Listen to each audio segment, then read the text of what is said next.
Thousands of people have been marching in Washington, D.C., demanding an end to perceived discrimination by police.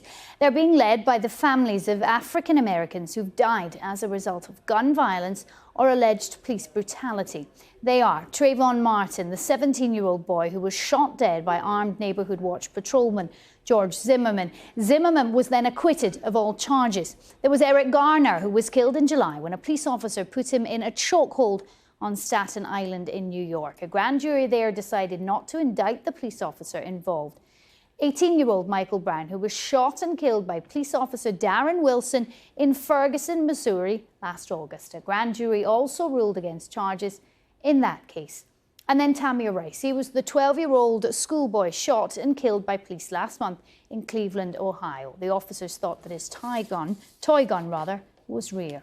Well, let's go live now to Courtney Kealey, who's live for us in New York, where they've also been marching. Hi there, Courtney. We know that the Reverend Al Sharpton said we need more than just talk. Do you think these protests and shows of emotion from protesters will go some way to making that a reality?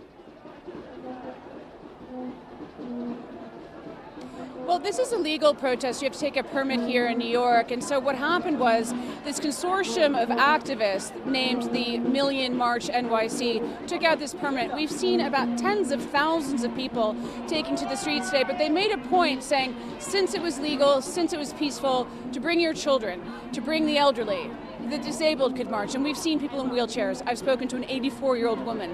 I've seen people with their children on their shoulders. School groups are coming out.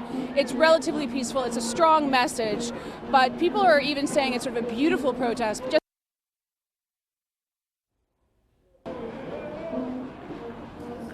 Hi there, Courtney. I don't know if you can hear me. We lost you there for a second. You were just talking about the fact that lots of different people of different ages, different races coming to the protest. And I guess that's the thing about this issue, isn't it? That it's transcended all of those normal boundaries, hasn't it?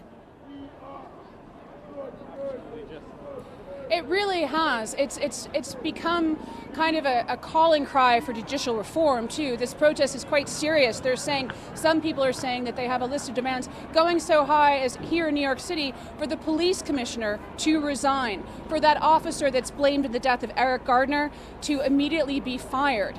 They're also asking for a prosecutor's office so that they can have an independent prosecutor's office that takes care of police brutality crimes. They want to see the judicial system changed, not just take to the streets, but have actual political and judiciary reform. I imagine, Courtney, as well, that these protests, in a sense, will have to keep happening if the issue is to stay front and centre.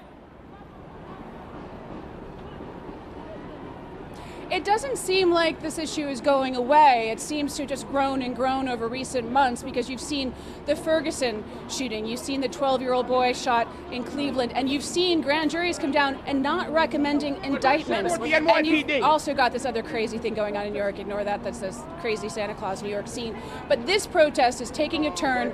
Now they've gone about 2 kilometers. They're going to go about 2.5 more down to one police plaza where they're going to rally. This isn't over at all, and they're still going through the main artery of New York City, and it's going to be going on for several more hours. Courtney, live there from New York. Courtney, thanks very much.